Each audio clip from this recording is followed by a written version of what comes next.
السلام عليكم كلنتي wanaagsan saaxiibayaal mar kale ku soo dhawaada barnaamijkeena cusub iyo channelka dadweynaha haddii aad maleynaysaan inaad wax walba ka ogtihiin masaaracada waa aad qaldantihiin waxaanu ka shifi doonaa maanta 10 sirood oo ay naga qarso shirkadda WWE lambar 10 dhacdadu qaabka ay u dhacayso dhacdada ciyaarta shirkadda ayaa sii diyaarisa bil ka hor intaan ciyaarta la soo bandhigin habka ay u dhici doonto cidda guuleysan doonta iyo guud ahaanba waxa ciyaarta gudaheeda ka dhaxdhici doona waxaana doorta tartamayaasha ciyaarta hadba sida ay dadweynaha u qancin karaan lambar 9 hubka daawadayaasha badankoodu waxay xiiseeyaan ciyaaraha rabshadeysan ee la isu adeegsado agabka siba markay tartamayaashu isu adeegsadaan hubka meesha yaala sida kuraasta iyo miisaska oo kale inkastoo ay ogyihiin waxa la isla dhacayaa wax run ah balse dhammaantood waa wada fake oo waa wax been ah sidoo kale codadka ayaa ah kuwa been ah oo ay farsameeyeen xeeldheerayaal ku takhasusay xagga codka iyo effectiska sidoo kale kuraasta iyo miisaska la isla dhacayo ayaa ah kuwa gacanta la soo mariyay oo farsameysan oo waxba yeelayn balse ciyaartooyada ayaa si aan caadi ahayn oo soo jiidasho leh u matala xilliga nasashada amba bariiga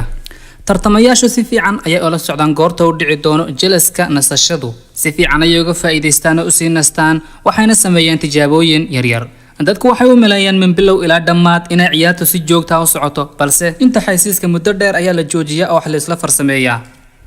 7 hoos u dhaca tirada daawadayaasha shirkadda WWE aad ayay u xiiseysaa daawadayaasha badan waxaana jeceshahay inay goobtu camirnaato ay u muuqato goob shidan dunidana aad looga daawado balse sanadadii u dambeeyay shirkaddu malaayiin daawadayaal ah ayay weyday tirada daawadayaashuna aad ayay u yaraadeen muddooyinkii u dambeeyay shirkaddu kama hadasho oo ma soo bandhigto arrimahaasi iyo hoos u dhaca ku yimid balse dhabtaa waxay tahay oo iska cad inay u baahan tahay dad cusub oo kale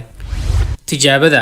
shirkaddu waxa ay sheegataa inay tartamayaasha ciyaartu dhammaan ay isaga siman yihiin xagga xirfadda ciyaarta balse xaqiiqda midaasi way ka dugan tahay dadka ku cusub intaana ciyaarta toos u soo gelin ka hor tijaabooyin fara badan ayaa ay sameeyaan oo laga qaadaa xagga kuwa kale xirfadeysanana ay toos u soo galaan kiyoona wax tijaaba laga qaadin sidaa awgeed qaarkood dhibaatooyin fara badan iyo daal ayay kala kulmaan xagga qaarna ayna wax dhibaatada kala gulmin codadka daawadayaasha isna sidoo kale waa mid fake ah oo runta ah ee meesha ka dhaca ma aha ay waa mid kale oo lagu dul farsameeyay oo codka dhabta ah way qariyaan sida ay waxyaabaha kale ee meesha ka dhacaba nooga qariyaan waxaad maqlaysaa inta badan buuq iyo codad fara badan oo dhiirigelin ah waa mid farsameysan oo loogu talagalay dadka kale daawanaya inaysan ka caajisin oo aad ula socdaan ciyaarta ninka dhexdhexaadiyaha ah markaad aragtaan samaacadda yar u dhagaha gashan yahay waxaa laga yaabaa inaad u malaystaan inay tahay waxaan micno weyn ugu fadhiin may sheekadu middaa way ka dugan tahay ficil kasta uu sameeyo iyo amar kasta oo bixiyo ma aha mid uu isagu niyadiisa ka bixiyo ee waa mid uu samaacadda dhagaha kala socdo wixii loo soo sheego oo lagu amro unbuuna sameeyaa isagu waxaa loo soo sheegaa wuxuu hadhow samayn doono iyo waxa la gudban inuu haatan sameeyo sidii loogu talagalay lambar 3 faallada ragga faalleeya amba faaniya door muhiima ayay ka qaataan waayo waxa ay matalaan codka shirkadda waxaad arkaysaa iyaga oo kicinaya shucuurta daawadayaasha si weyna uga hadlaya oo u qaylinaya balse waxa ay ku hadlayaan dhammaantood iyana sidoo kale waxa weeyaan dhagaha ayay kala socdaan oo samaacadda ayaa laga xukumaa wixii ku dhawaaqa lagu yiraahday ku dhawaaqayaan wixii ka dheeraada lagu yiraahdo way ka dheeraanayaan si ay ciyaartu u macaanaato ay u sii socoto lambar 2 isticmaalka daawooyinka iyo drogska in badan oo kamida ayaa da'yaraan ugu dhinta sababtaasi balse shirkaddu waa ay qarisaa arrimahaasi iyo kuwa la midka ah lambar 1 Vince McMahon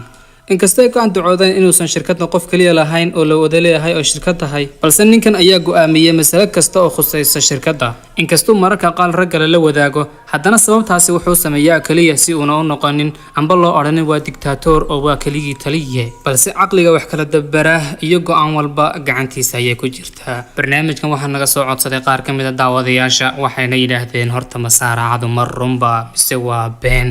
waxaan filayaa inaad ka dhugateen aad daawashadii noogu mahadsantihiin share iyo like iyo subscribe iyo ilaawan wassalaamu calaykum waraxmatullaahi wabarakaatuh